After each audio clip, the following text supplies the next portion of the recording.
Vous écoutez Après le vide, le podcast qui aborde les conséquences des violences sexistes et sexuelles sur nos vies. Je suis Romane, sophrologue spécialisée dans l'accompagnement des victimes de VSS, et je vous donne la parole sur ce podcast. Parce qu'il y a autant de vécus que de victimes, et que chaque histoire mérite d'être racontée et écoutée. Au fait, si tu souhaites soutenir gratuitement ce podcast, tu peux t'abonner sur ta plateforme d'écoute préférée et lui attribuer la note de 5 étoiles. Merci. Et salut à toutes et à tous, bienvenue sur ce nouvel épisode d'Après le vide.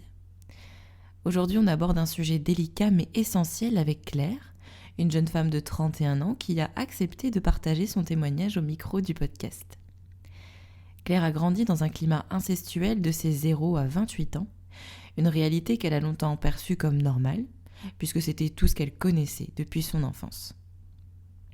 Dans une famille dysfonctionnelle qui l'hypersexualisait, lui refusait toute intimité et ne la protégeait pas, Claire a dû se construire dans un environnement où ses repères étaient complètement faussés.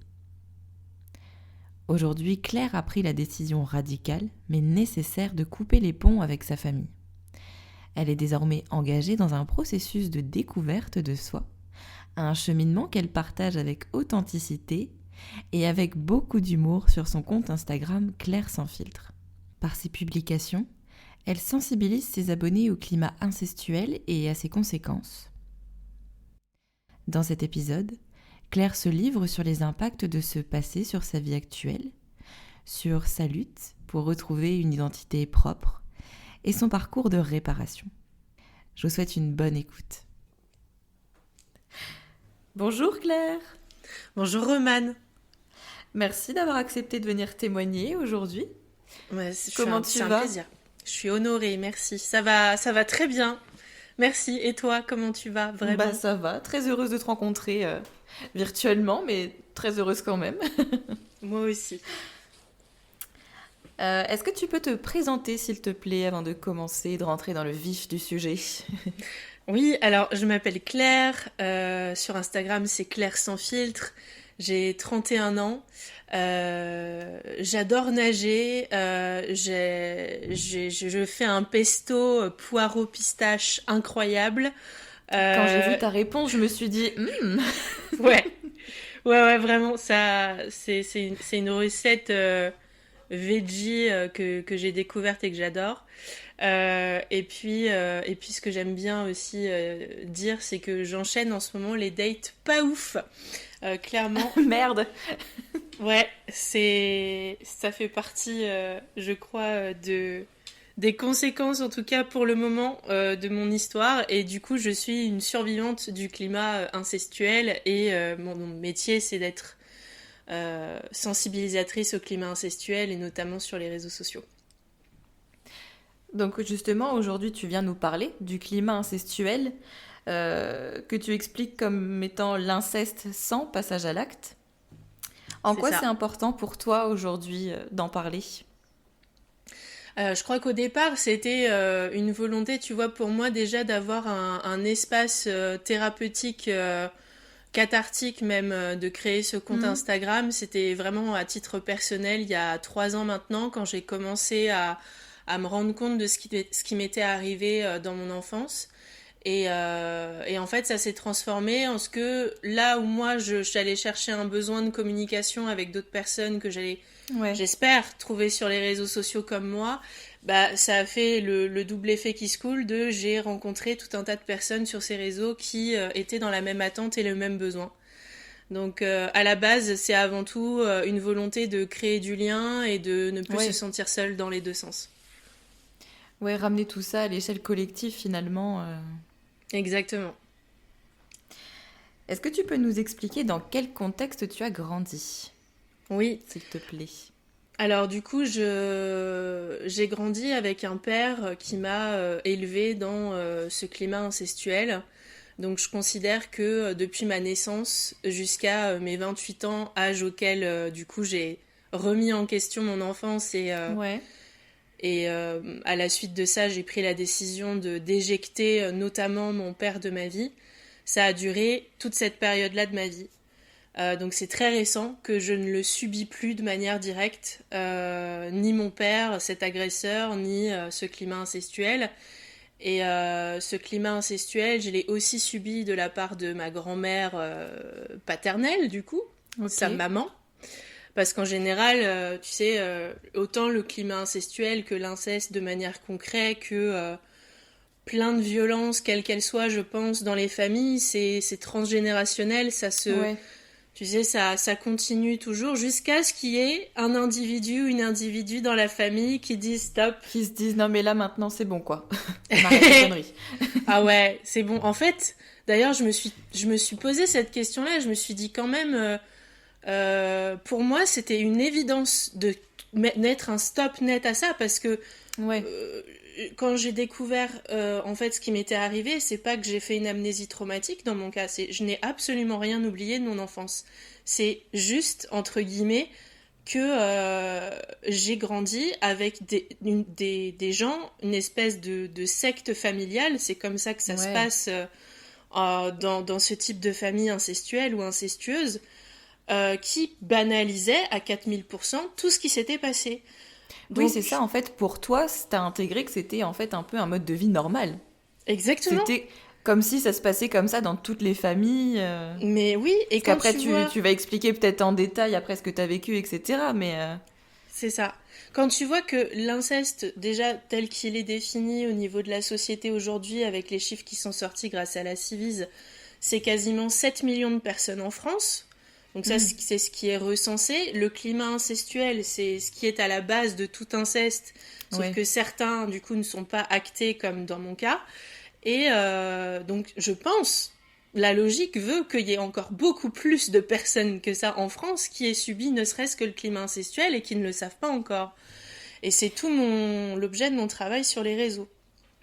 Parce que ce que t'expliques aussi, c'est que le climat incestuel, c'est pas reconnu, en fait. Ouais, c'est pas reconnu par la loi. Pas du tout. Personne n'en parle concrètement comme ça, quoi.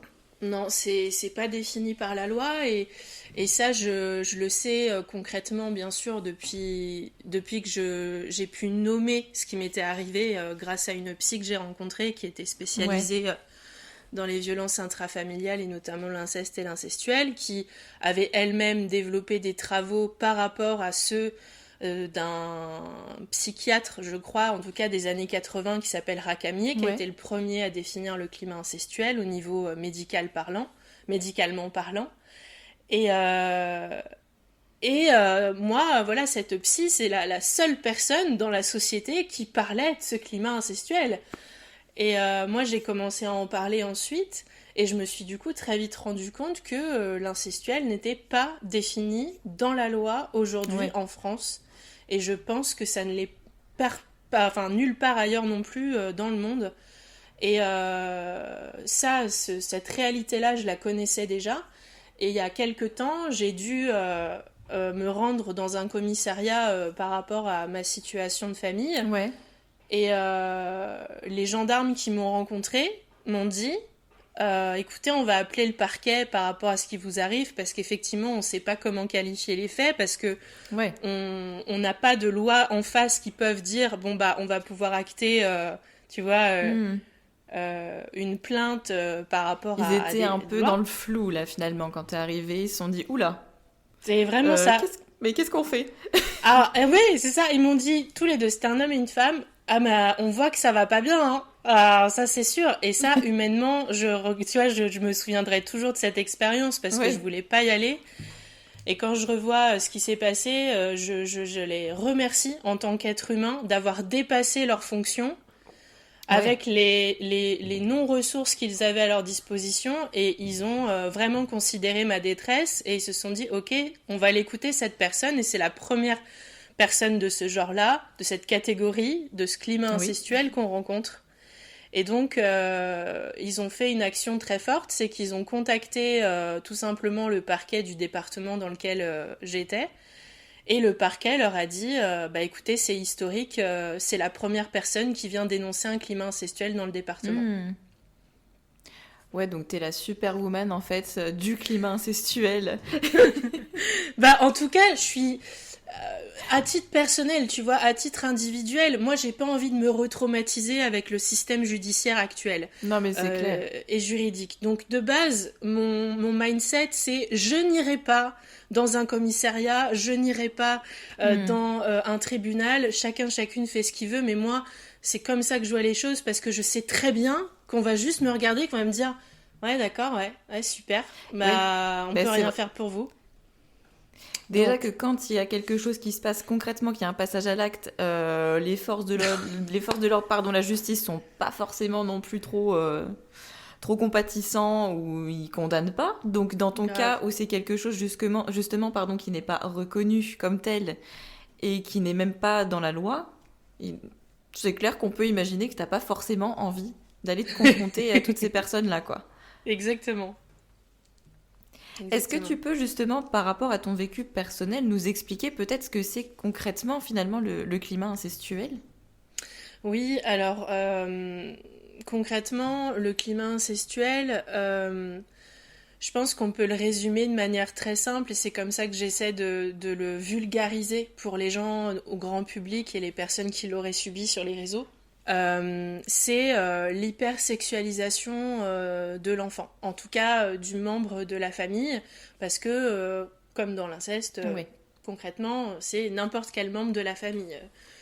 Le frère, la sœur, le père, la mère, le grand-parent, l'oncle, le cousin, le beau-père, le beau-grand-père, tout est possible. Oui, tout le monde est concerné. Et donc...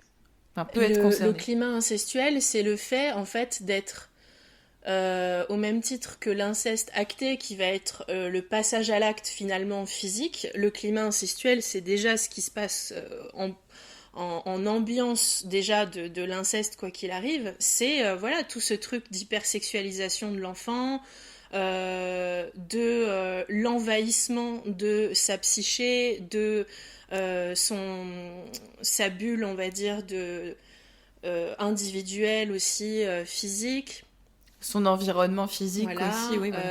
Le fait globalement de l'objectifier et de ne plus... de ne pas... Je pense que ça se passe... J'ai pas ces compétences-là, mais pour moi, je pense que ça se passe aussi notamment à l'empêchement de l'enfant de développer son processus d'individualisation.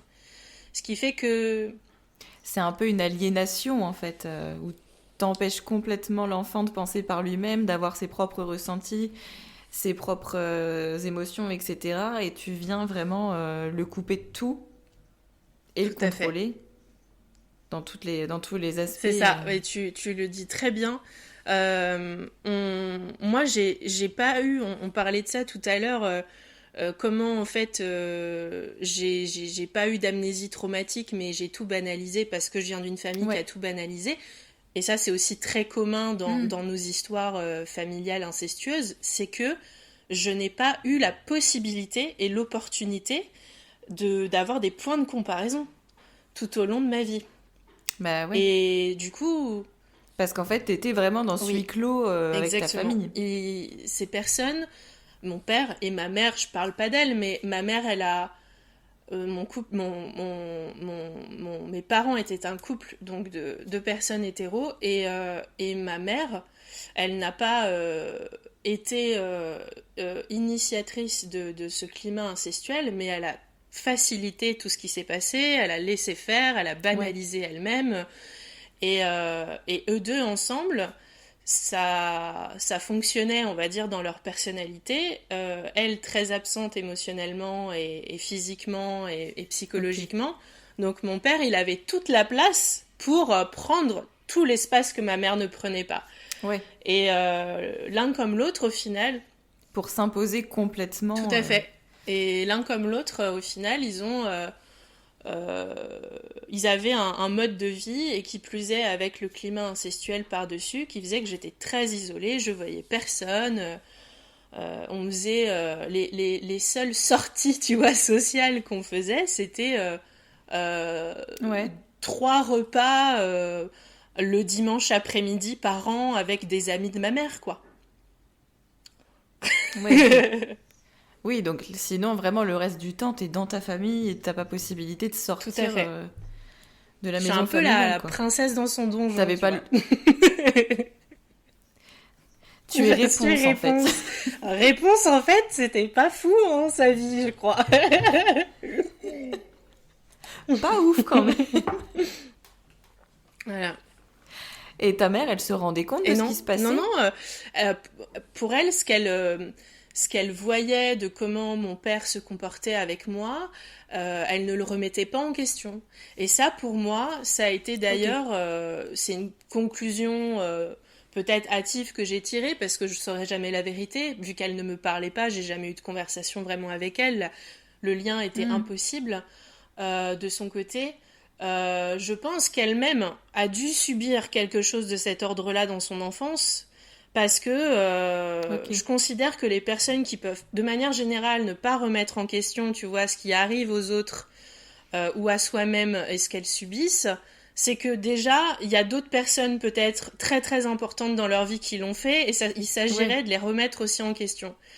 Et je crois que d'ailleurs que c'est tout le propre des familles C'est ce que qui sont tu... problématiques comme ça. Si tu dois remettre en question ça, alors tu remets en question toutes tes fondations. C'est énorme.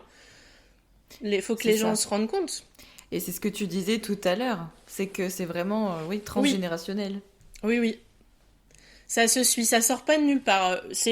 Enfin, qui de l'œuf ou de la poule, on peut pas savoir à partir de quand ça a commencé, mais un inceste, un incestuel, il déboule pas comme ça dans ta vie. C'est depuis des générations que ça se reproduit. Voilà. Comment ça se traduisait pour toi, du coup? Les actes qui étaient commis, en tout cas les comportements. Ouais, si, Euh, si tu veux bien en parler, ouais, bien évidemment. sûr. Alors, il y a une situation, je pense, qui est la plus parlante et qui se rapproche de très près d'un comportement qui aurait pu basculer sur l'inceste physique. Mais en fait, tu sais, ce que je dis Ok. souvent, c'est que, effectivement, comme tu l'as dit en préambule, l'incestuel, comme je dis, c'est l'inceste sans passage à l'acte. En fait, c'est un... Oui, c'est très parlant T'as comme, vu? comme Bah, je suis formulation. contente que ça te parle j'espère, je crois que ça parle aux gens parce que on se dit, ok, on sait, tu sais en fait, c'est comme si on s'approchait de la porte. Ben, tu le Voilà. visualises. Mais Tu comprends le c'est sous-entendu ça. derrière, quoi. T'es comme au bord de la porte en permanence, sauf que la personne, elle va jamais ouvrir la porte, mais elle est là, tout le temps. Et c'est en plus du climat, c'est la latence aussi de la peur qui est générée autour de Ouais. peut-être que ça pourrait arriver. Tu sais pas, toi, en tant qu'enfant, te conceptualiser qu'est-ce que ça signifie, tout ça. Mais tu Hmm. sens il y a une pression aussi permanente. Alors du coup, le contexte, par exemple, qui m'est arrivé avec mon père, c'est que quand j'étais ado, donc là j'avais 12-13 ans, quelque chose comme ça. Je suis dans ma chambre, voilà, petite Claire, elle Ouais. fait sa petite vie comme elle peut d'ailleurs, parce qu'elle a pas trop de possibilités sociales, etc. Donc elle est Ouais. beaucoup, volontairement je parle de moi à la troisième personne du singulier pour mettre un peu de distance, mais elle est beaucoup Oui. Je comprends. elle est beaucoup dans sa chambre du coup et elle se distrait notamment en écoutant de la musique, en regardant des magazines, les fans d'eux, les trucs comme ça, tu vois. Elle se fait sa petite bulle, en fait. Ouais, exactement. Ma petite chambre, c'est vraiment ma petite bulle comme je peux quand mon père n'est pas dans ma chambre parce que c'est souvent ce qui arrivait.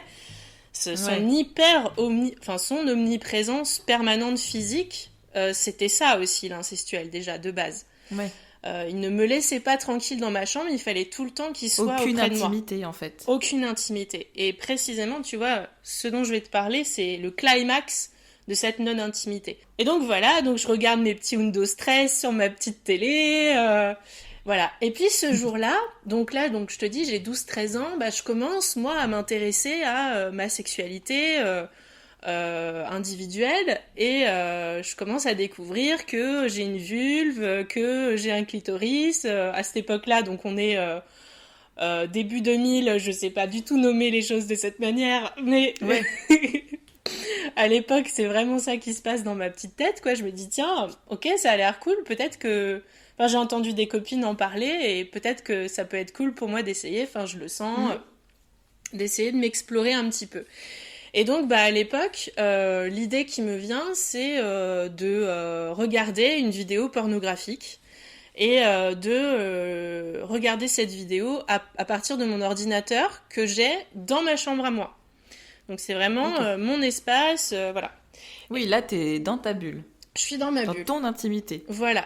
Et en fait, moi, pour dire quand même que moi toute seule, je suis très bien construite, c'est que je me dis pas, je vais faire ça pendant que papa il est assis à côté dans ma chambre.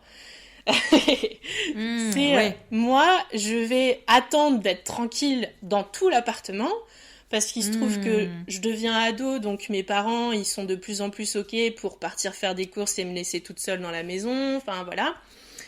Et donc, comme... Toi, tu comprends quand même que la sexualité, c'est quelque chose d'intime et que tu peux vivre avec toi-même, en fait. Toi, t'as vraiment la base qui est là. Ah, c'est trop beau, comme tu le dis, Romane. Oui, vraiment. Oui, alors, c'est ça, je disais, c'est super beau ce que tu dis, Romane. Effectivement, à cette époque-là, Claire, 12-13 ans, elle est tout à fait en conscience que sa sexualité, c'est son petit truc à elle, et puis personne n'est censé intervenir là-dedans. Et donc, voilà. Et donc, un jour, c'est là en pleine journée et en fait ben voilà je me dis ah là là il faut que j'aille voir cette vidéo, enfin bon tu vois ado on n'est pas encore très très patient etc, mais bon bref de toute façon je pense que j'aurais pas eu concrètement d'autres moments possibles de regarder mon ordinateur parce que le soir j'avais pas le droit de m'en servir, enfin bon voilà. Et donc, bah, je sais que mon père, ça lui arrive d'aller faire des courses comme ça, une petite course, d'aller chercher du pain, que je ne sais quoi, dans le quartier à côté, et qu'il en a en général pour 30 minutes. Parce que je calcule le timing, combien de temps je vais pouvoir passer seule, souvent. C'est un peu ma vie. T'en es là quand même. Ma vie est très stratégique pour me sentir vraiment peinarde. Et donc, ce jour-là, ben voilà... mon père me dit, je vais faire une course, je reviens, je te laisse. Ouais, pas de souci. Et du coup, casse-toi. Pars. Oui, enfin. C'est ça. Alors voilà, et en fait, si tu veux, pour te donner en plus des détails de comment je me suis organisée, c'est que t'as l'entrée, t'as une porte qui coupe l'entrée, t'as une autre porte qui coupe l'espace chambre, et t'as ma porte qui ferme ma chambre. Donc t'as 3 portes, même 4 avec la porte d'entrée, et que je prends soin de fermer religieusement en revenant dans ma chambre. Ah mais une stratégie vraiment. Ah ouais. Bien rodée. Bah, tu sais, dans ma petite tête... Tu vois, à cette époque-là, t'es ado, tu sais pas trop pourquoi tu fais tout ça. C'est assez, je pense, enfin, dans mon expérience, c'est assez action-réaction, quoi. C'est j'ai besoin d'être peinarde, je suis tranquille, je sais que mon père, il a tendance à... C'est instinctif, en fait. Exactement. Tu le fais parce qu'il faut le faire. Exactement. Je sais que mon père, il a tendance à être beaucoup trop avec moi et ça me dérange. Bon, bah, on va mettre le plus de barricades possible. C'est vraiment l'idée. Et donc, voilà. Et donc, je recours dans ma chambre, je lance l'ordinateur, je lance la vidéo, machin. Et puis, bah, concrètement, je commence à me masturber, à découvrir un peu. Et là, genre, au bout de 10 minutes, j'entends la porte d'entrée se réouvrir. Ah, putain. Et un petit avance rapide pour l'après, mon père avait déjà fait la course. Donc c'est-à-dire que c'est pas il est revenu, il a oublié un truc, c'est qu'il s'est hâté de faire la course, il est revenu quoi. Voilà. Et donc moi, quand j'entends la porte d'entrée, t'imagines la scène concrètement, petite Claire, elle a la main dans sa culotte, elle est en train de regarder la vidéo. À l'époque, je crois pas que j'avais d'écouteurs. Donc le son, il était pas à fond, mais il était ouvert, et la vidéo qui tourne. Donc là, c'est la panique concrètement dans ta tête. Concrètement, c'est ça. Donc je m'étais dit quand même, c'est ce pourquoi je ferme toutes les portes, c'est que si jamais il revient, j'aurai le temps de fermer l'onglet, machin truc, hop, je remonte mon pantalon et je m'assois sur mon lit, je lis un bouquin. Je prends le premier livre qui à l'envers qui passe. Ni vu, ni connu. Oh oui, il est super ce livre, franchement, vraiment top. Génial. T'as vu Pedro dans Stress, ça y est, il a pécho Lola, c'est dingue. Voilà. Et donc, c'est pas ce qui se passe en fait, parce que En fait, je sens à la manière dont la porte d'entrée est rapidement ouverte et qu'en fait, je sens que mon père est dans la hâte dans sa manière Ouais. d'agir à l'oreille, quoi. Et en fait, je me retrouve à ce que j'ai pas le temps de fermer quoi que ce soit et de me... Rien ne se passe comme t'avais prévu, en Pas fait. du tout. Et en fait, quelque part, je pense qu'il y a à la fois eu le choc de je m'attendais pas à ce qu'ils reviennent aussi vite, Oui, et en même temps, ce truc de sidération, je pense aussi, qui s'est activé.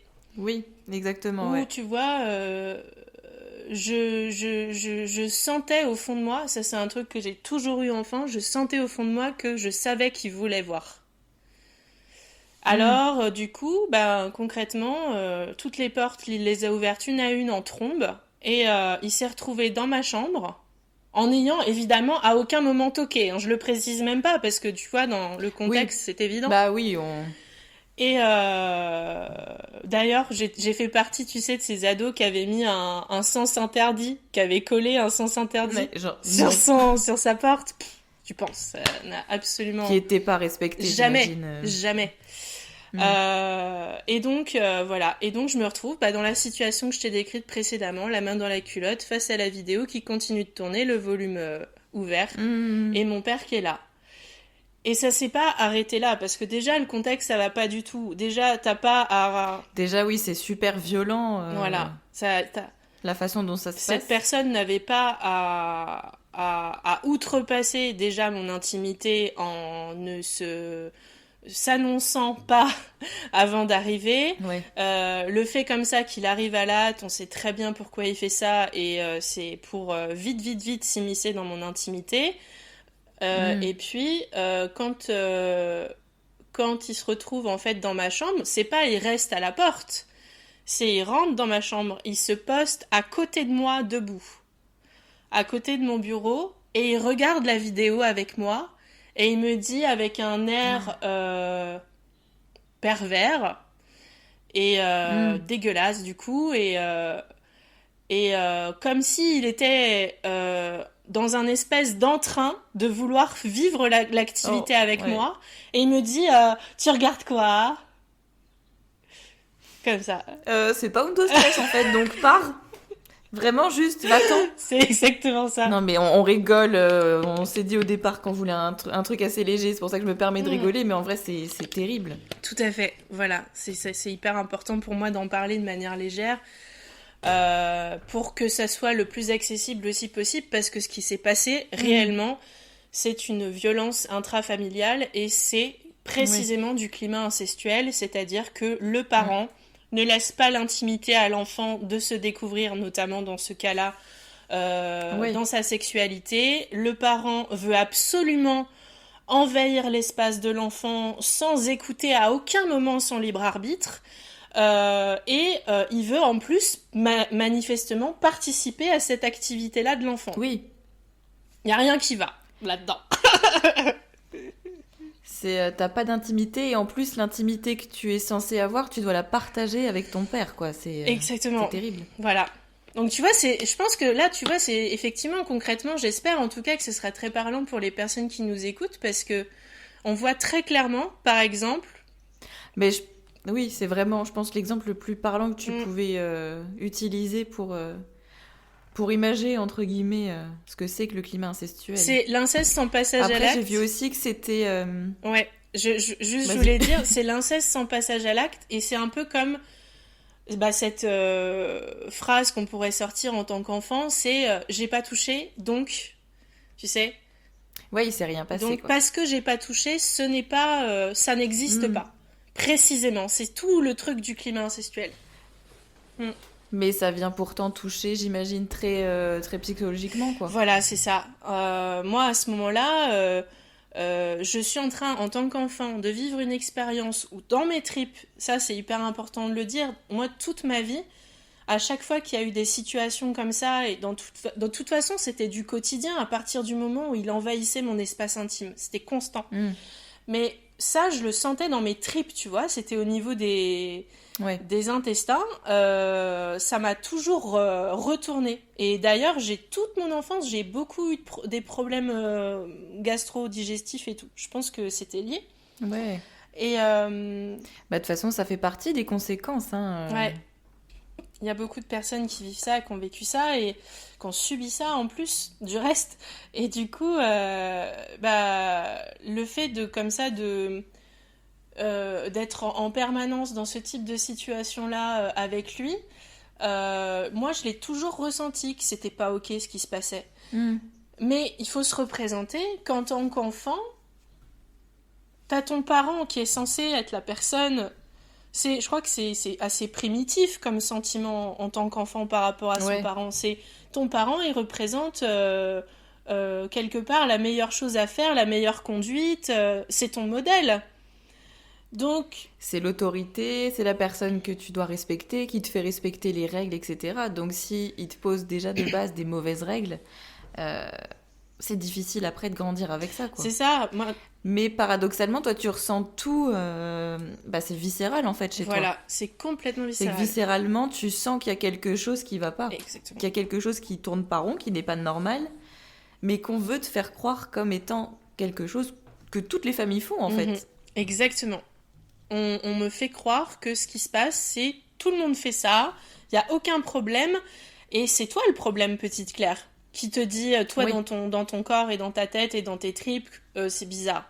Et du coup, toutes ces situations-là, moi, je les ai intégrées avec mes ressentis corporels, comme c'est moi le problème. Donc, quand je ressens ce truc-là, qui est en fait un instinct tribal de sécurité, de mise en sécurité par rapport à une alerte de danger, c'est exactement ce qui se passait, j'ai intégré j'ai appris à m'assujettir progressivement depuis que je suis petite déjà, et à ce que ces signaux d'alerte-là internes, je les traduise avec mon cerveau à la place comme je devrais au contraire me laisser faire.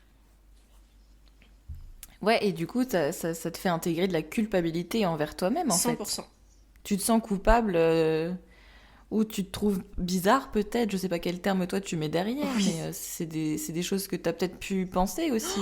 Tellement. Tu sais, je crois qu'en plus, en tant qu'ado, assez couramment, tout le monde traverse ce sentiment de bizarrerie, la crise en quelque part en fait identitaire, on apprend à se connaître et tout ça. Moi, depuis toujours et jusqu'à mes 28 ans, quand j'ai tout remis en question, je me disais, je suis une personne bizarre. Et même, je n'existe pas vraiment en tant qu'humaine parce que je n'ai pas été élevée comme telle. Donc, je ne me reconnais pas dans mes pairs, les gens. J'ai l'impression d'être à côté de la plaque et de jamais être... de pas pouvoir être acceptée, d'ailleurs. Ouais, tu t'es sentie rejetée. Et je me suis sentie beaucoup rejetée. Et en fait, je crois que ça part d'un constat très simple, c'est que je n'ai jamais été comprise dans mon environnement familial. Et en permanence, sur tout ce climat, sur qui j'étais, en plus, c'était vraiment quelque chose de globalisant dans ma famille. C'est que ma mère ne m'a jamais donc regardée, s'est jamais intéressée vraiment à moi profondément, etc. Elle voulait certainement, comme tellement de parents ont fait, voulu construire une enfant à son image et telle qu'elle pensait, plutôt que de rencontrer une individu avec sa personnalité et l'encourager à être elle-même et à s'épanouir là-dedans. Pas du tout. Voilà, et donc tout ça faisant, effectivement, je me suis construite en me disant, moi, mes réactions, ce que je pense, mon physique, il n'y a rien qui va. Non, mais c'est compliqué. Non, mais c'est dur. Hein. Ouais. Du coup, en fait, là, depuis tes 28 ans, t'apprends à te connaître, finalement. Exactement. J'ai fait connaissance avec moi-même depuis 3 ans. Qui suis-je? Vraie question, ouais. Et du coup, c'est à tes 28 ans que tu as mis le terme inceste, climat incestuel sur ce qui t'est arrivé?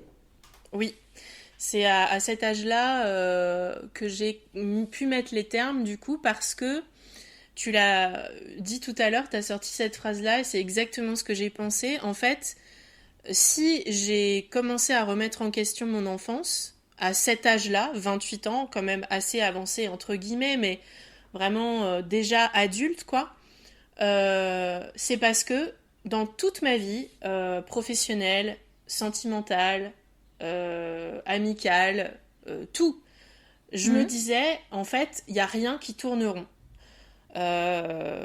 J'enchaîne les échecs, je sais pas ce que Ok. je veux, je vis plein de situations avec les gens catastrophiques où je me fais... en fait, je me retraumatisais en permanence Ouais. avec l'humain. Donc, je me suis retrouvée dans plein de situations, de rapports de domination, dans la vie pro, amicale, amoureuse. J'ai subi des violences psychologiques et sexuelles dans certaines de mes relations adultes, etc. Ouais. Des rapports de Mhm. pouvoir dans mes jobs et tout ça. Donc, je me suis dit, bon, je crois pas que je sois quelqu'un au fond. Et là, tu vois qu'il y a la personnalité qui Ouais. commence à s'imposer, en fait, qui Oui. s'est imposée à moi. C'est, je veux pas être cette personne qui se complaît dans son malheur. Ok, oui. Ça m'intéresse pas, ce projet de vie-là. Oui, bah oui.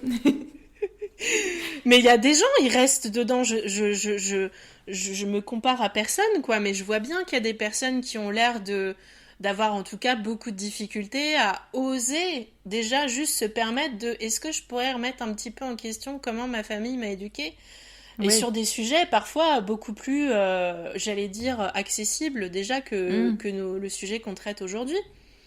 Eh ben, ouais, je me Ça, suis après, je dit pense que non, ça dépend aussi des sensibilités et du caractère de oui, chacun, enfin de la personnalité. ouais, je crois que t'as raison. C'est ce que j'ai compris récemment aussi. Je pensais, pour le coup, pendant une longue période, j'ai cru que c'était une compétence qui pouvait s'acquérir Mhm. à la force de la décision, du choix, Ouais. mais pas forcément en fait, malheureusement. Puis ouais, en plus, il y a plein de facteurs aussi à prendre en compte, selon comment, enfin, quelles conséquences ça a sur les personnes, etc. Parce que tu sais, on parle souvent de personnes, justement, on dit souvent des gens qui se remettent un peu de ce qu'ils ont vécu, que c'est des personnes fortes. Mhm. Alors oui, on peut le dire, ou que les personnes sont courageuses, etc. Mais ça veut pas dire que celles qui, justement, ont du mal à vraiment aller mieux, entre guillemets, sont plus faibles ou moins courageuses, tu vois. Tout à fait. Je suis complètement d'accord. Je suis complètement d'accord parce que Et c'est bien de euh, valoriser, tu vois, les personnes qui réussissent, entre guillemets. Enfin, je sais même pas si on peut utiliser le terme de réussite, mais je vois pas d'autre chose à mettre sinon. Mais c'est bien de valoriser ces personnes parce que ça montre effectivement que tu vois que tu peux passer à autre chose en fait, même si ça a des conséquences toujours, ça en aura toujours forcément plus ou moins à différents degrés en fait. Mais il faut aussi prendre en compte qu'il y a des personnes que ça peut justement culpabiliser encore plus finalement. t'as raison. Complètement. Et à partir du moment où, dans tous les cas, tu commences dans ta vie à identifier qu'il y a quelque chose qui va pas, c'est la première étape et c'est juste Ouais, l'étape cruciale, déjà, pour tout le monde. Et ça, c'est l'acte le plus courageux dans tout le processus, je crois. d'oser te Et dire là il y a un problème, il va falloir que j'identifie ce problème. c'est ça. Je Qu'importe suis le temps que conscient qu'il y ça a quelque prend, chose. voilà, qu'importe le temps que ça prend, qu'importe si j'y parviens ou pas, qu'importe si j'arrive à cocher des cases et peut-être pas d'autres, et peut-être que j'y arriverai peut-être même jamais Hmm. complètement, mais vraiment chaque parcours sont différents et moi je salue profondément le courage de toutes les personnes Hmm. qui déjà passent par cette étape qui je considère être comme gravir un Everest alors que j'ai aucune idée de ce que c'est, tu vois. Mais c'est la sensation de t'y vas à main nue quoi. Toutes Hmm. ces personnes qui sont dans ce processus là de base juste de l'identifier et d'oser penser autrement, ce sont des personnes qui sont des personnes qui escaladent l'Everest à main nue, sans équipement, sans entraînement, et qui se disent ok, je vais essayer de gravir cette montagne. Et Voilà. ça demande aussi vraiment beaucoup, enfin je veux dire sur tous les plans, émotionnels, psychologiques, etc., de prendre conscience des dysfonctionnements qu'il peut y avoir, alors même à l'échelle individuelle, mais aussi dans l'échelle collective, familiale, etc. Ouais, Faut, ouais, complètement. faut être prêt en fait. Faut être prête, et c'est pour ça on a tous et toutes notre timing. On a Oui, certaines limites qui sont atteintes. Enfin, on a tellement toutes et tous des histoires différentes. Moi, il se trouve juste que, bah voilà, dans mon cas, ça a été à 28 ans. J'avais atteint, dans mon expérience de vie, des limites qui, ouais. c'était plus possible pour moi. C'était le moment en fait pour Voilà, toi d'entreprendre ce questionnement, ce cheminement aussi. exactement. Qu'est-ce qui s'est passé pour toi justement après, quand t'as pris conscience de tout ça? Et ben, du coup, j'ai été donc accompagnée par ma psychologue que j'avais cherchée Ouais. expressément en spécialiste du coup de l'inceste et de l'incestuel.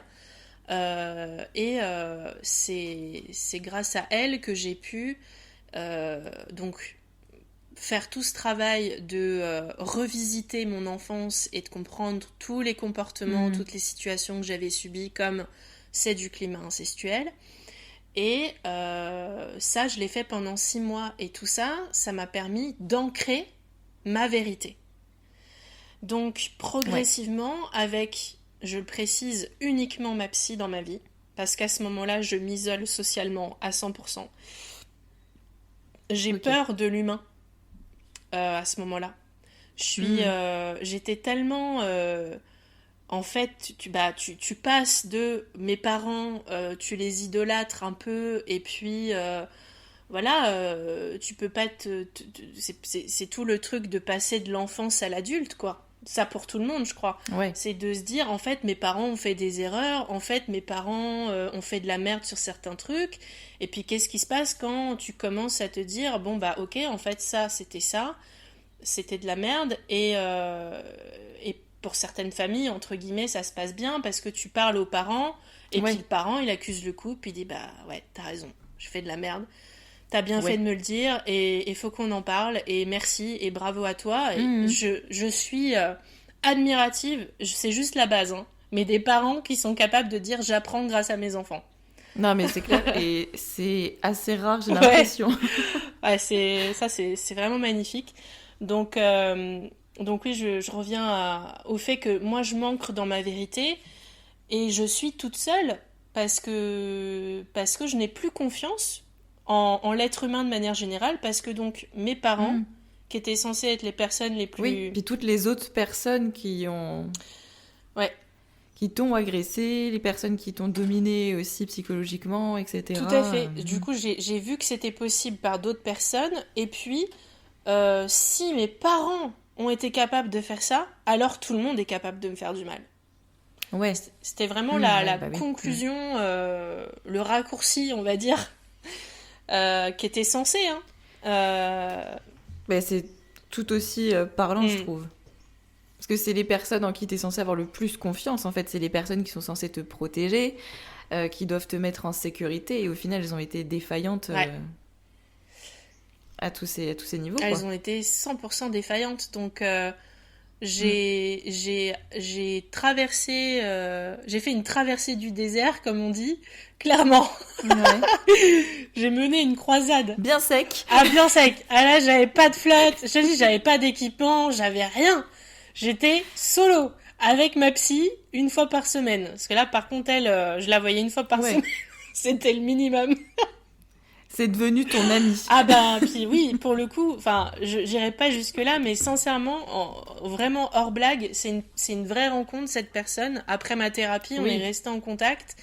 Et je continue de partager ses travaux, qu'elle continue de mener, et je suis très très fière de ce qu'elle offre à la société, sincèrement, au niveau du Mm. climat incestuel. Bah, et puis, c'est quand même vraiment cool pour toi d'avoir pu rencontrer quelqu'un avec qui ça a matché tout Oui, de suite.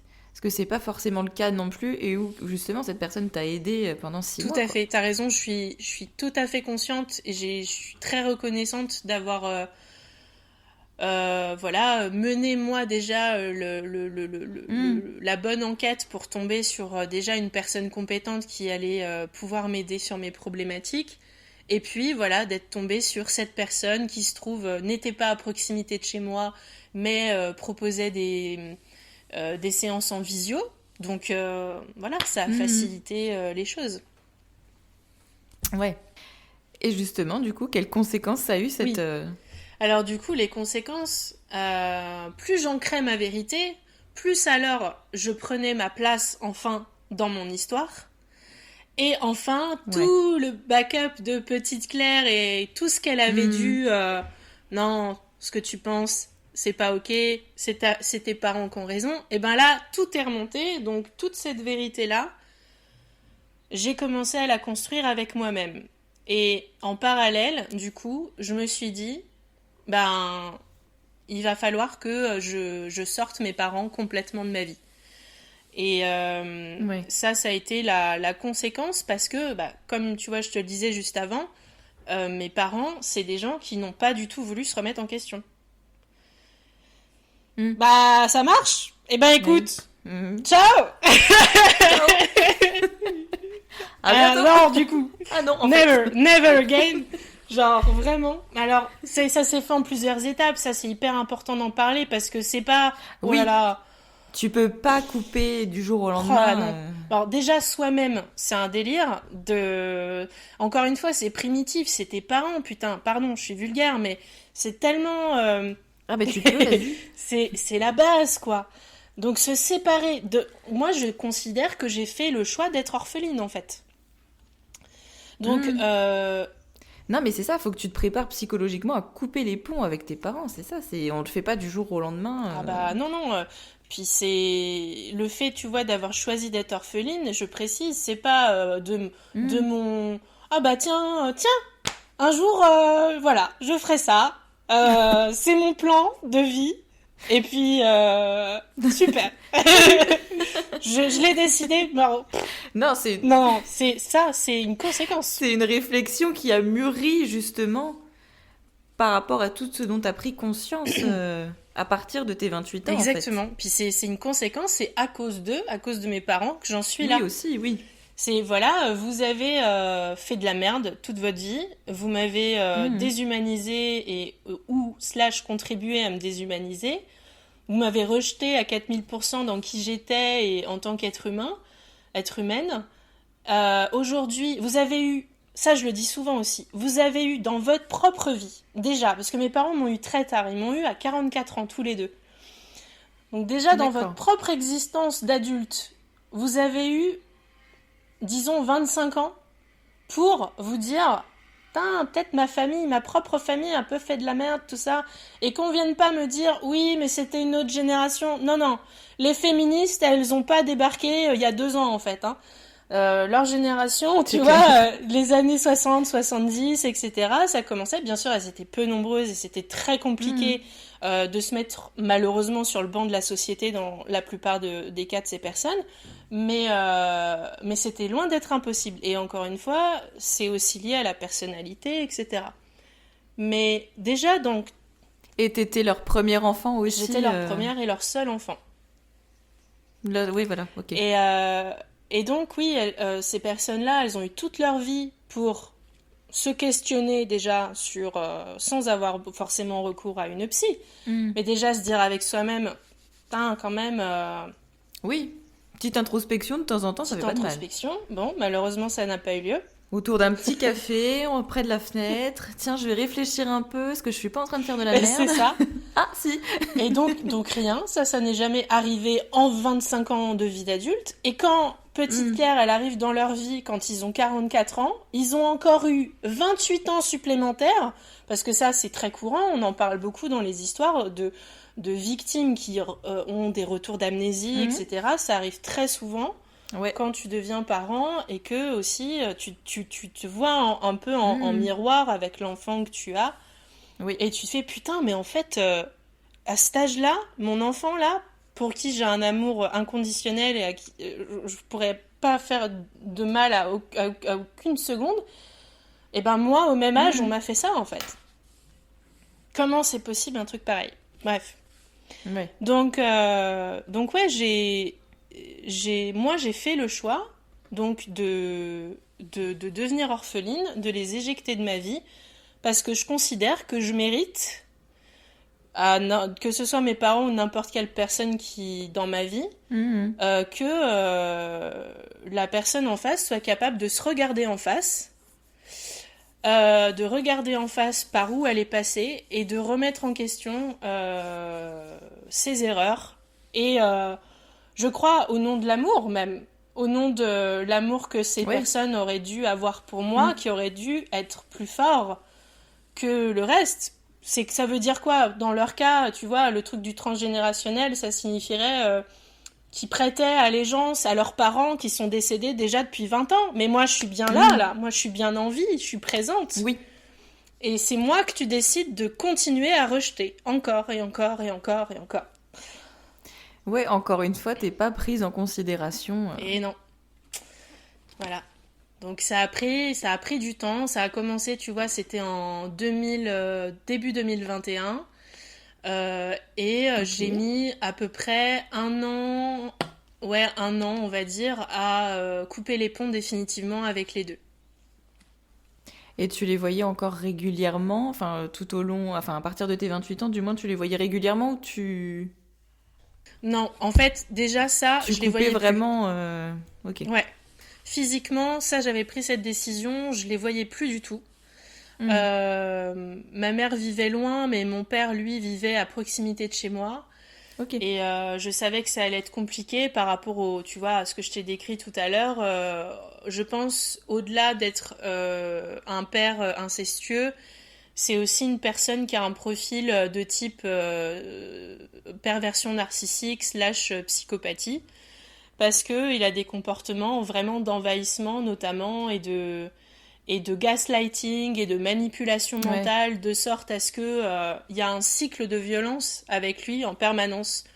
Et donc je savais que ça n'allait malheureusement pour moi pas en plus être que de mon choix de les éjecter, mais aussi ça va être compliqué de leur côté parce qu'autant ma mère elle est restée dans le déni. Je pense qu'elle a juste pas capté ce qui se passait. Son cerveau, il a frisé et elle a toujours pas accepté la réalité. Elle continue de m'envoyer des mails comme si on s'était vu la veille. Enfin, bon, bref. D'accord, ouais. Je l'ai dans bloqué le déni, de partout. Effectivement. Ah ouais, 100%. Et puis mon père, lui, ça a été du harcèlement, en fait. Voilà. Oui, j'allais te poser la question, justement, ton père, avec tout ce que tu disais tout à l'heure, le cycle de violence, etc., c'est clair qu'en fait, jamais il t'aurait lâché. Jamais. Et il aurait tout fait pour te garder près de lui, sous son emprise, en fait. C'est tout à fait ça. Ça fait du bien toujours d'entendre un regard extérieur par rapport à cette situation, parce que dans mon cas, malheureusement, elle continue, cette situation de harcèlement. Et là, j'ai pris des dispositions qui font qu'aujourd'hui, au bout de 3 ans, j'ai réussi à disparaître sans laisser d'adresse, etc. Mais j'ai dû en arriver là pour j'avais pour être vu tranquille. sur ton compte, que tu fuyais, quoi. En fait, c'était une cavale, limite, pour lui J'étais en échapper, cavale. quoi. Ouais, j'étais Non, mais c'est carrément en vraiment cavale. ça, quoi. C'est horrible. Moi, j'ai jamais voulu avoir cette vie, hein. Vraiment, hein. Je l'ai Non, pas mais choisie. tu m'étonnes. Mais c'est quand ça on dit s'impose qu'on à moi. choisit de s'incarner, qu'on choisit ses parents, mon cul, oui. Oh, faut Pas être du complètement... faut avoir envie d'avoir mal, quoi. Ah bah c'est grave. Il n'y a rien à voir là-dedans. Et te rappelles en plus ce que j'ai dit, et pour les auditeurs et auditrices, jamais je voudrais vivre une vie dans la complaisance de ma douleur. Et il se trouve que, en ce qui concerne mon père actuellement toujours, cette personne continue de vouloir provoquer de la souffrance. Et moi, j'ai dit non, en fait, c'est simple. Je mets des gros guillemets, mais c'est pour expliquer... C'est pour expliquer, voilà, tout le système que moi je me construis derrière, c'est que je ne rentrerai plus jamais dans son jeu. Et ce type de personne-là, déjà, exprimer ta vérité, c'est une chose auprès de ces gens, et puis décider fermement, c'est fini, terminé, plus jamais on se parle, ni texto, ni appel, ni rien. J'ai eu une confrontation avec lui qui a été forcée parce que je voulais pas le voir, mais il me suivait. Donc il a fallu un jour que dans la rue et tout. Donc il y a un jour, je crois que j'ai été animée d'une colère profonde, magnifique. Ça, c'est hyper important, je trouve, à transmettre aussi. C'est vraiment pitié. Laissez-la sortir. Plus de colère. Oui. Laissez-la sortir, cette colère. Vraiment, quoi. Parce que ce jour-là, voilà, je me fais harceler par mon père, il me suit dans la rue et tout, il m'invente un bobard. Non, mais je suis tombée sur toi. Vraiment pas gaslighting. Tiens, je passais juste devant chez toi, bizarrement. Voilà, exactement. En fait, il suivait ma voiture et tout. Un vrai espion, quoi. Et donc, ce jour-là, donc moi, ça faisait déjà 1 an et demi, 1 an et demi que j'avais coupé les ponts et tout, et il continuait. Ah oui, déjà. Et là, moi, c'était fini, terminé. J'ai dit ma vérité, tu veux pas l'entendre, c'est pareil, en fait. C'est pareil. Moi, je rentre plus dans ton jeu, je te parle plus, et ça, je te l'ai dit il y a 1 an et demi. Et maintenant, malheureusement, t'en fais ce que tu veux, et je suis pas protégée par la société, par la loi non plus, mais les faits, c'est ça. Et ce jour-là, ça s'est imposé à moi, et viscéralement, il y a cette colère qui est sortie. Et j'avais pas choisi ce moment, j'avais pas voulu ce moment de confrontation, mais il se trouve que c'est arrivé. Et pour expliquer concrètement ce qui s'est passé, je le vois, il me suivait, il arrive au niveau de ma voiture, moi j'étais garée, en fait j'étais partie me balader, à cette époque-là je vivais à la mer, et je m'étais baladée sur la plage, et quand je reviens à ma voiture, mon père est à côté de ma bagnole. Donc, sur le moment, ce que je décide, c'est de garder ma ligne de conduite depuis 1 an et demi, c'est-à-dire je l'ignore. C'est la première fois que cette situation arrivait, je précise, et je monte dans ma voiture et juste je me barre en fait. Point. Il n'y a pas de communication, il n'y a rien, tu n'existes pas mon gars en fait. Et donc j'étais pieds nus en plus, donc j'ai conduit pieds nus. Et en fait j'ai fait 100 mètres avec ma voiture. Et là je me suis dit, je crois que Claire, on va faire autre chose aujourd'hui. Là il y a vraiment quelque chose à faire. Je sais pas si c'est la bonne idée, tu sais, sur le moment, vraiment c'était quelque chose d'instinctif, sincèrement. Ouais. Et j'ai senti cette colère-là monter, donc je me suis dit, il faut absolument qu'elle soit extériorisée sur cette personne. Je le voyais pas autrement, donc j'ai braqué ma bagnole en mode... Petit demi-tour. Virage et tout. Je reviens sur mes pas. Gyrophare. Attention, là j'arrive. Voilà. J'arrive, je me gare en bataille, what the fuck, à côté de lui. Il n'avait pas bougé, il avait garé sa voiture à côté de la mienne à ce moment-là. Et je sors.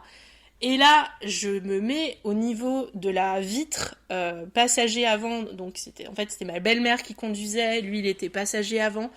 J'ouvre la fenêtre. Je lui dis d'ouvrir la fenêtre. Et les gens verront pas, mais j'ai fait le geste de la manivelle pour la vitre.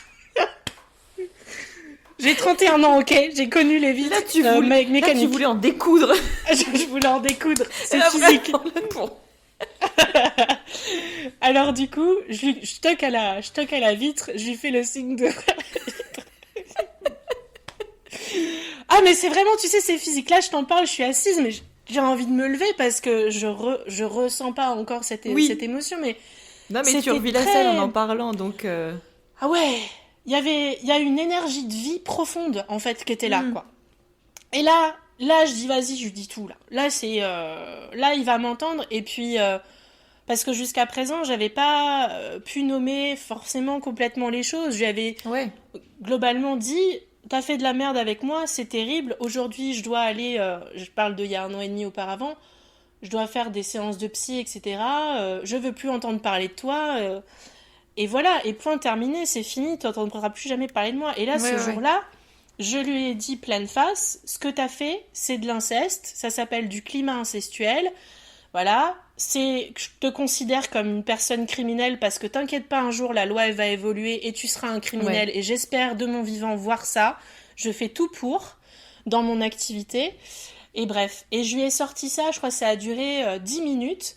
Et il essayait de parler, tu sais, il essayait de converser avec moi. Et je dis non, je suis pas là, Juste je tu suis pas là m'écoutes. pour Tu négocier. fermes ta gueule et tu m'écoutes. C'est vraiment ça, je suis pas là pour négocier. Je suis juste là. Déjà, tu t'imposes une fois de plus à moi, mais il se trouve que là, j'ai besoin de te dire tout ça, donc je te le dis, mais c'est la dernière fois. Bref, je lui ai balancé plein de choses, et puis il essayait comme ça, et ça m'a tellement fait du bien, parce que je crois que ce jour-là, je me suis réapproprié ma puissance à moi et ma place à moi, parce que à aucune seconde, je lui ai laissé la possibilité de prendre son espace qu'il prenait avant. Ouais. Je lui ai pas laissé la possibilité de Là, parlementer c'est avec toi moi. qui contrôlais tout, en fait. Tu contrôlais toute la situation. Complètement. Et donc, ça s'est terminé. Pour revenir, tu vois, à ce qu'on disait tout à l'heure, à bientôt. Je lui ai dit... en plus, j'avais cette voix comme ça, viscérale, qui sortait vraiment des tréfonds de ma cage thoracique. Je sais que quand j'utilise cette voix-là, c'est que vraiment, je suis en mode défense. C'est vraiment animal. Et la personne, c'est fini, terminé, plus jamais t'entends parler de moi. Et cette personne-là, je lui ai dit, mon père...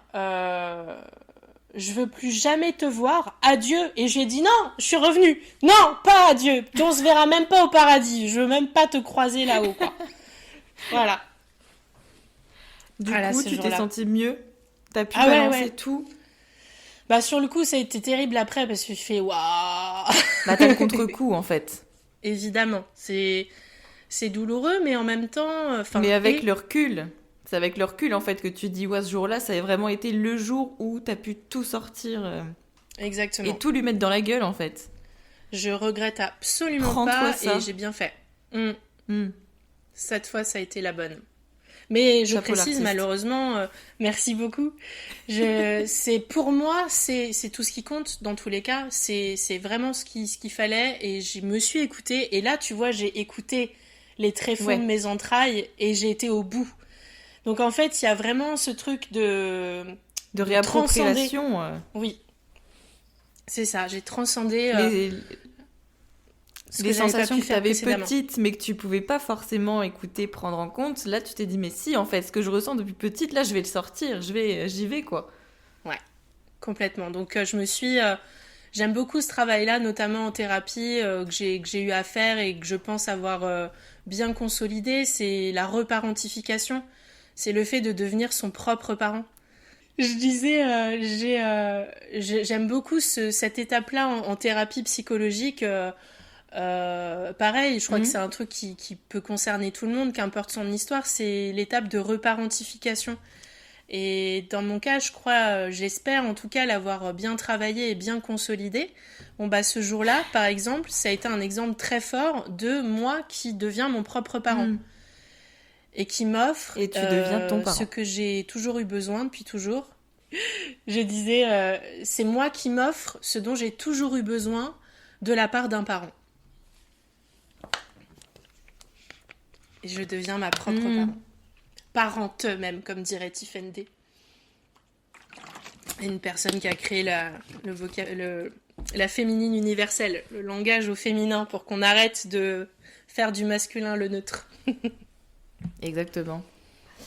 Est-ce que tu as pu en parler après avec des proches?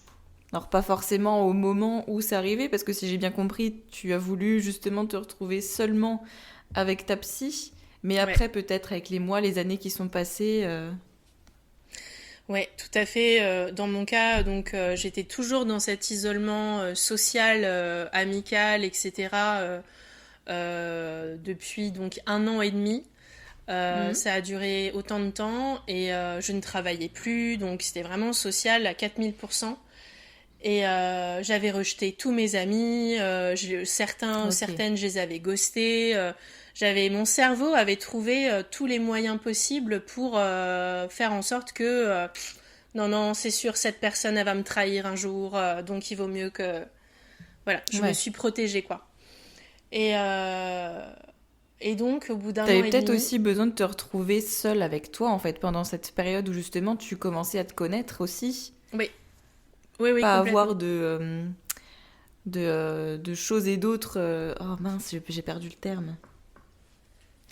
De sollicitations extérieures, tu vois. Oui. Et pour pouvoir te concentrer sur toi, quoi. Oui. Et sur qui tu étais. T'as complètement raison, c'était ça aussi. Individuellement, c'était un besoin dans tous les cas. En plus, c'est vraiment juxtaposé.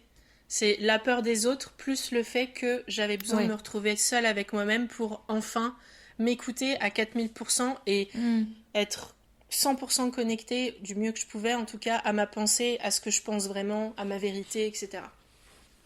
Ouais, pour te tourner vers toi à 100% en fait. Ouais, c'est ça. Donc là, l'épisode dont je t'ai parlé de la confrontation avec mon père, bah, c'est une période où je commençais à me sortir de mon isolement. Ok. En fait, ça faisait peut-être 2 mois que j'avais commencé à reprendre contact avec mes amis, bon an mal an, parce que compliqué de revenir comme ça alors que t'as acheté un peu tout le monde. Ben, c'est dans ces moments-là aussi où tu vois qui sont les vrais amis, j'allais sur dire. Sur qui tu peux compter. C'est que... Ouais, c'est ça. Et en fait, progressivement, bah, de mois en mois, je dirais, parce que bah, ce dont je te parle, c'était il y a 1 an, cette confrontation. Donc, en 1 an, j'ai retrouvé certaines de mes amis. Certainement aussi que la situation, ce que j'avais fait face par rapport à mon histoire et globalement par rapport à l'humanité, avec ce fléau qu'est l'inceste et l'incestuel, ça m'a permis en fait d'avoir un regard, quoi qu'il arrive, sur l'humain qui a changé complètement.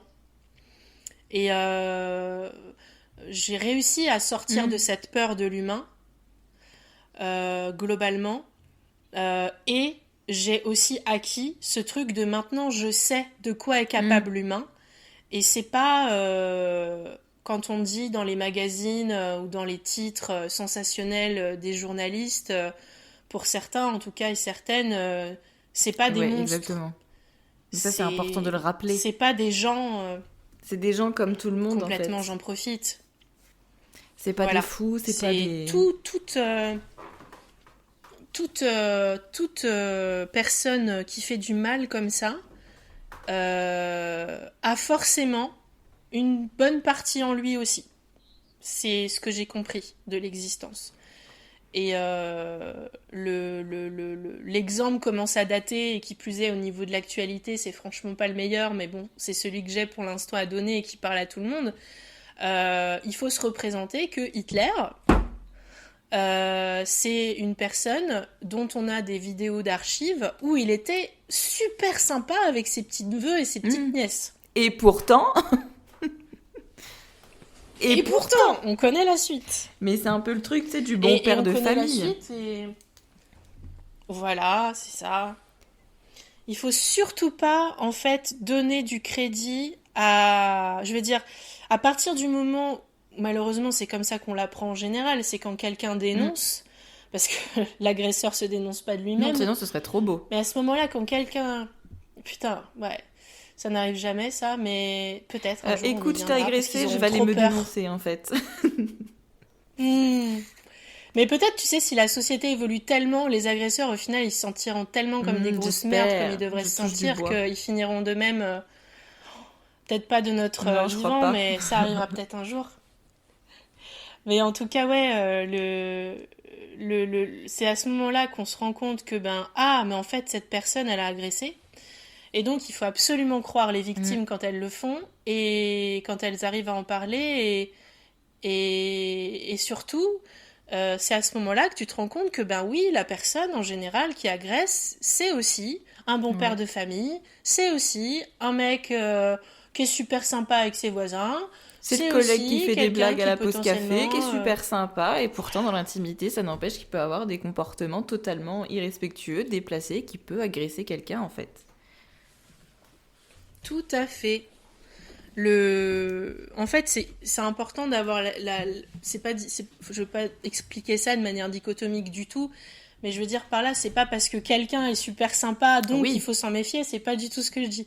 C'est quand on se retrouve face à quelqu'un que, en fait, c'est un agresseur parce qu'il est avéré par Ouais. quelqu'un qui le dénonce, comme je disais, c'est souvent dans ce contexte-là qu'on le comprend, c'est que c'est souvent aussi quelqu'un qui a des comportements sociaux vachement chouettes. Et ces comportements sociaux-là, c'est un masque social. Et ça, c'est la manière de se planquer. C'est un alibi, pour pas qu'on se doute.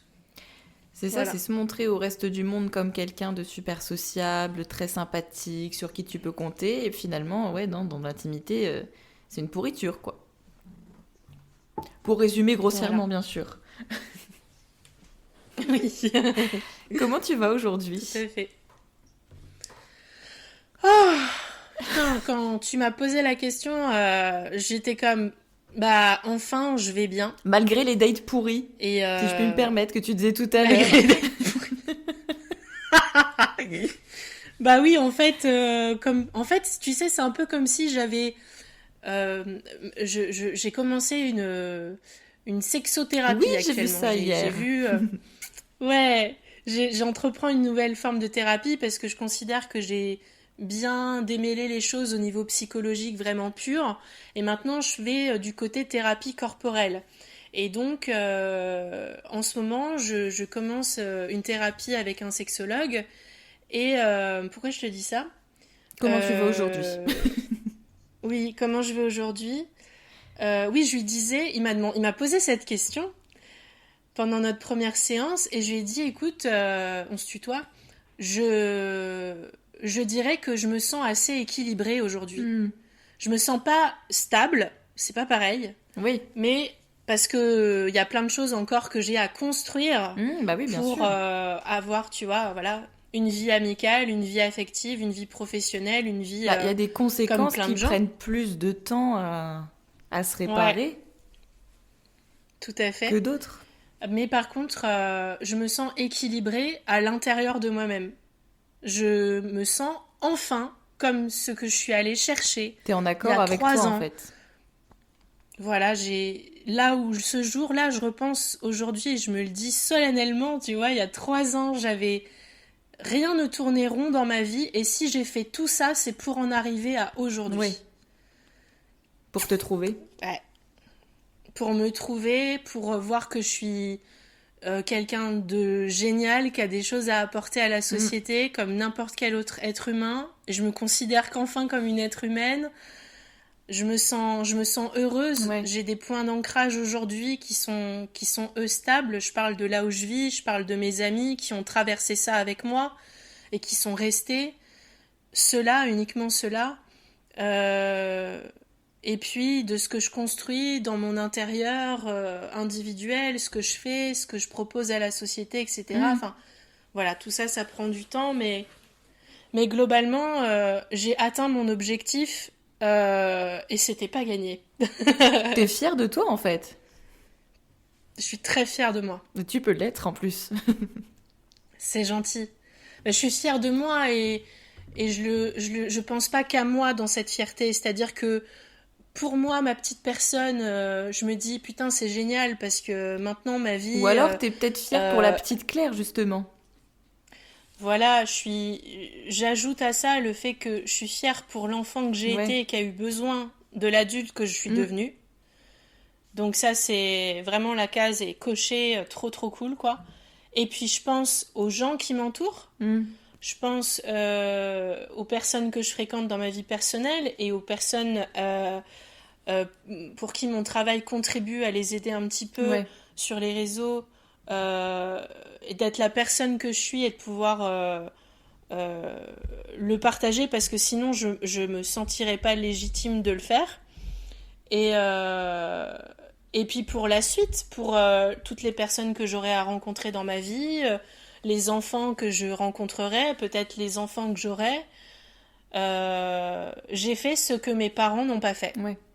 Et je le dis pas par, tu sais, volonté de comment, Non, mais c'est un fait. euh, voilà, c'est C'est... pas juste pour dire j'ai fait différemment qu'eux et mon énergie part de là. C'est je m'en fous, c'est leur vie, maintenant c'est T'as leur dû choix. avoir un rôle Mais de moi, parent pour toi-même, en fait. ouais, Complètement. Et ce que je Dans trouve mon beau existence, aussi c'est chez ça. toi, c'est que du coup, t'as eu cette peur de l'humain. Ouais. Tu t'as choisi d'un moment donné d'être assez isolé, etc. Et aujourd'hui, tu viens partager tout ça avec des milliers de personnes sur ton compte Instagram, en fait. Comme quoi, on peut changer, on peut évoluer, on peut prendre confiance. Non, mais c'est ça, La voilà, question c'est de vraiment, confiance, elle est... vraiment, tu t'es C'est ça. ouverte et t'as repris confiance finalement. Ouais, j'ai réussi. Je trouve même aujourd'hui que la confiance que j'ai tant perdue envers les autres, envers moi-même aussi, par ce truc de culpabilité, tout ça, que j'ai traversé pas mal. J'ai encore des problèmes avec ça, mais ça va mieux.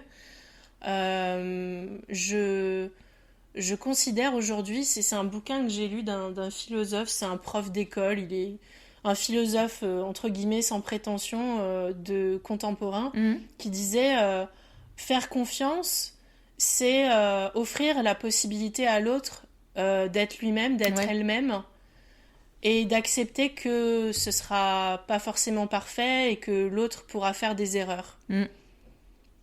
Et ça, c'est un truc qui je trouve est magnifique parce que je sais qu'à côté de ça, je connais mes capacités aujourd'hui à repérer les énormes red flags ultra toxiques que Ouais. je connais très bien parce que je les ai fréquentés pendant 28 ans Oui, bah oui. et je me fais confiance là-dessus. Mais pour tout le reste, tu vois, j'ai trouvé à où placer ce truc de quoi qu'il arrive, fais confiance aux gens, décide de faire confiance aux gens, parce que tu sauras repérer, et t'es plus en C'est hypervigilance, un équilibre et entre tu les sauras deux, en repérer. fait. T'as Exactement. trouvé le juste Ça va bien se milieu. passer. Oui.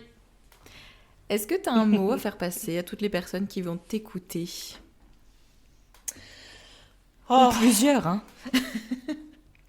c'est trop bien ta question. Je crois que la meilleure chose que je transmets et qui me fait le plus de bien à moi-même et qu'on me dit souvent sur Claire sans fil, c'est merci parce que ce que tu fais m'inspire à en faire autant. Mm. Et cette phrase, elle parle de tout ce que je peux accomplir pour me faire aller mieux pour moi et comme Ouais. je disais, par voie de conséquence, mon entourage, la société de manière plus globale. J'ai vraiment un regard dézoomé sur je suis un petit pion dans toute une société et je considère que chaque action individuelle va contribuer à faire changer les choses. Mais du coup, quand on me dit ça, je renvoie systématiquement l'ascenseur parce que c'est comme ça que je vois l'existence. C'est je suis admirative de votre capacité à toutes les personnes qui nous écoutent et qui sont dans la même situation que moi, à avoir le courage de regarder en face ce qui vous est arrivé et de remettre en question le mal qu'on vous a fait et de vous choisir vous. Donc sincèrement, vous faites le bon choix à 4000%, même si c'est la pire décision que vous ayez eu à faire de votre vie. C'est pas la pire, c'est la plus difficile. Parce qu'au bout du compte, croyez en vous, c'est vous qui avez toujours eu raison. Bah, je crois que c'est un beau message de fin pour conclure cet épisode. Bah, merci beaucoup, Claire. C'était vraiment hyper intéressant de t'écouter. Ah, merci Romane, c'était chiant, mais je suis très contente d'avoir fait ça avec toi. Avec grand plaisir.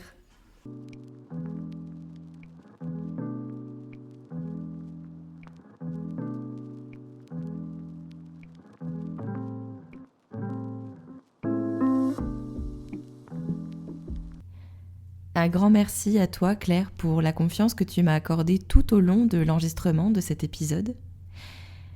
Et puis j'aimerais terminer par un message pour la petite Claire et celle qu'elle est devenue. T'es pas toute seule et on te croit.